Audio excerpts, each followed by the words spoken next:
20 years of excellence in cancer care. Mahatma Gandhi Cancer Hospital and Research Institute, Visakhapatnam.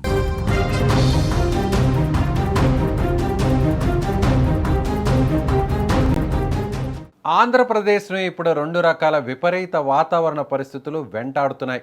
ఒకవైపు సూర్యుడు తన ప్రతాపాన్ని చూపిస్తూ నిప్పులు చెరుగుతుంటే, మరోవైపు కొన్ని జిల్లాల్లో అకస్మాత్తుగా ఉరుములు మెరుపులతో కూడిన వానలు పడే అవకాశం ఉందని వాతావరణ శాఖ హెచ్చరిస్తోంది. సాధారణంగా మే నెలలో ఉండే ఎండల తీవ్రత ఈసారి మరింత ఎక్కువగా ఉండడంతో ప్రజలు అల్లాడిపోతున్నారు. ముఖ్యంగా రాబోయే 3 రోజుల పాటు రాష్ట్రంలో ఎండలు వడగాలులు అత్యంత ప్రమాదకరంగా ఉండనున్నాయని విశాఖ వాతావరణ కేంద్రం స్పష్టం చేస్తోంది. రాష్ట్రంలోని ఏలూరు, కృష్ణా, ఎన్టీఆర్, గుంటూరు, బాపట్ల, పల్నాడు, మార్కాపురం జిల్లాలకు వాతావరణ శాఖ ఇప్పటికే రెడ్ అలర్ట్ జారీ చేసింది.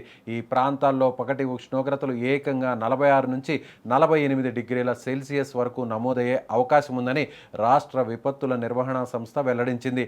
నిప్పులు చెరుగుతున్న ఎండల మధ్య ప్రజలు అత్యవసరమైతే తప్ప బయటకు రావద్దని అధికారులు పదే సూచిస్తున్నారు. ఎండల తీవ్రత దృష్ట్యా మధ్యాహ్నం 12 గంటల నుంచి సాయంత్రం 4 గంటల వరకు బయట తిరగడం ప్రాణాలకే ప్రమాదకరమని వైద్య నిపుణులు కూడా హెచ్చరిస్తున్నారు. ఇక ఎండల వేడి ఒకవైపు ఉంటే మరోవైపు కర్నూలు, నంద్యాల, అనంతపురం, శ్రీ సత్యసాయి, వైఎస్ఆర్ కడప, అన్నమయ్య, చిత్తూరు జిల్లాల్లో వాతావరణంలో అకస్మాత్తుగా మార్పులు చోటు చేసుకుంటున్నాయి. శనివారం రోజున ఈ జిల్లాల్లో అక్కడక్కడ ఉరుములు మెరుపులతో కూడిన వర్షాలు కురిసే అవకాశం ఉందని వాతావరణ కేంద్రం పేర్కొంది. తీవ్రమైన ఎండల తర్వాత వచ్చే ఈ వర్షాలు పిడుగులకు దారితీసే అవకాశం ఉన్నందున రైతులు, పశువుల కాపరులు, బయట పనిచేసేవారు అప్రమత్తంగా ఉండాలని అధికారులు కోరుతున్నారు. వర్షం పడుతున్న సమయంలో చెట్ల కింద నిలబడడం, బహిరంగ ప్రదేశాల్లో ఉండడం వంటివి చేయకూడదని సూచించారు.